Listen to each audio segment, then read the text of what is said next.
Hey there. Today I'm going to talk about a very popular question that I hear a lot as a consultant, and that is, am I ready for an associate? When would be the right time for me to get an associate? Should I get an associate? Those are good questions, so let's take them up.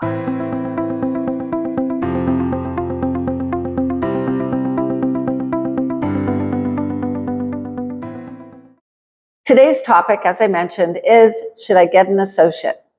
So we're going to take it up in different parts. There's questions that you should ask yourself. The first one is, am I too overloaded with patients? Is that why I'm thinking about getting an associate?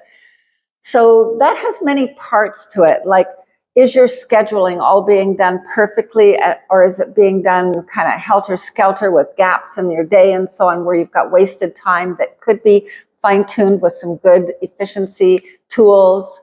That would be one thing to think about.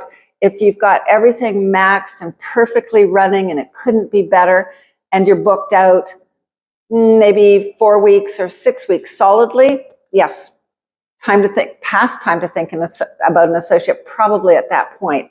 4 weeks, yeah, because if you get a new patient potential phoning in and they can't get an appointment for, 4 weeks or 6 weeks, do you think they're going to hang around, or are they going to phone the next number in the phone book or on Google in the search? The answer is they're going to phone the next person, probably, unless they were referred to you in particular. But even then, they're going to be grouchy about the fact that they couldn't get in to see you right away. So that's just not ideal.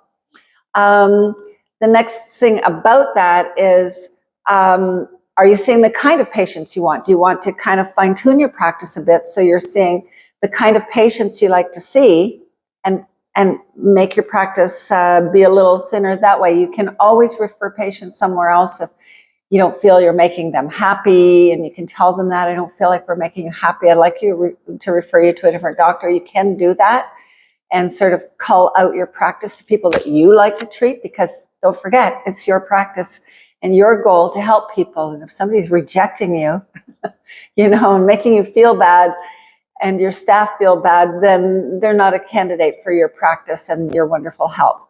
Okay. Another thing you have to consider is, do I have the space to have an associate? This is a very big one, because depending on what profession you are, there's different amounts of space needed to have a second healthcare professional come in and share the space with you and your existing team, because not only do you get an associate, but you also have to have staff for them, or you overload your existing staff if you're that already fully booked. Okay. So for instance, if you're an optometrist and you've got 2 exam rooms, okay, you're going to wish you had 3, but you could get by with it. If you're a chiropractor, you would need to have at least 4 if you're going to share 2 and 2 with another doctor. If you're a dentist and you've got 4 ops, awesome, except that's only good for 1 doctor, unless we do some other things. So, so whatever profession you are, you have to look at, can we tolerate another person operating with a full patient base? Don't think about them being 1 or 2 days, because eventually, if you do good, you're going to have both of you fully booked. That's the whole plan. Sometimes you're already thinking about moving to a bigger location, and so maybe you need to do that first before you get the associate. So there's a lot of considerations that go in there. Now, there's another way to handle it. If your space is built for 1, you could consider doing 3 days instead of 5 yourself. Consider doing 3 days, but make them be 9-hour days. I don't like 10. It's getting way too long. People are tired. So if you're normally doing a 7 or 8 hour day, consider doing an 8 or 9 hour day, and make sure you do get your lunch hour or a half hour for lunch in the middle there so you don't burn out. But if you only have 3 days like that and you're well rested when you go into it, hey, you get 4 days off in a row. Whoa. On the other side of it, then you would get an associate who wants to work the other 3 days on the same number of hours as they build and get busier. All right. But if you have a very big patient base, that's going to happen very quickly.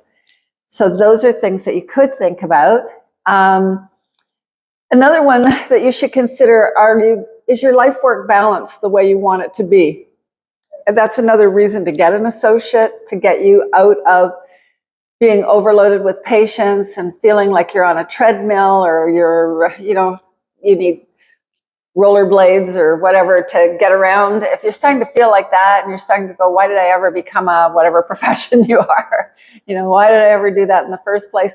You're burning out, and it's time to consider getting an associate. Even if you don't have enough patients to get them fully booked right away, you're probably better to do that and get your marketing going to get them filled up. Because when you get a new associate, they're not going to be happy sitting around not making money, because they have student loans, they have maybe now already got a family, and they have to have good income. They can't come to you and sit around waiting while you get the marketing going. So you're going to have to get the marketing going, get yourself fully booked out 4 to 6 weeks, and then bring in the associate and give them a bunch of patients, like a really good quantity of them, okay? So I think we've covered enough things to give you some ideas as to how and when. I didn't even talk about what kind of person you should look for as an associate, how to tell if you're picking the right one, what should you offer them, if, do they want to have a percentage? Like normally, most professions, it's somewhere around 40%, sometimes 50% plus commission or something. And there's varying ways of paying an associate.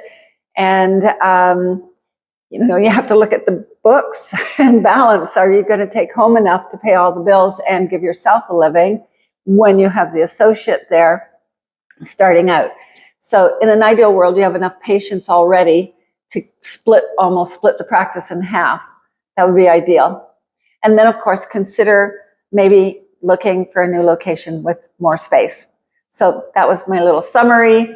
Have fun with this. If you have questions, definitely give me a call. We do a free practice analysis that's very in-depth, and you do it with me. And I will tell you whether you're ready for an associate or not.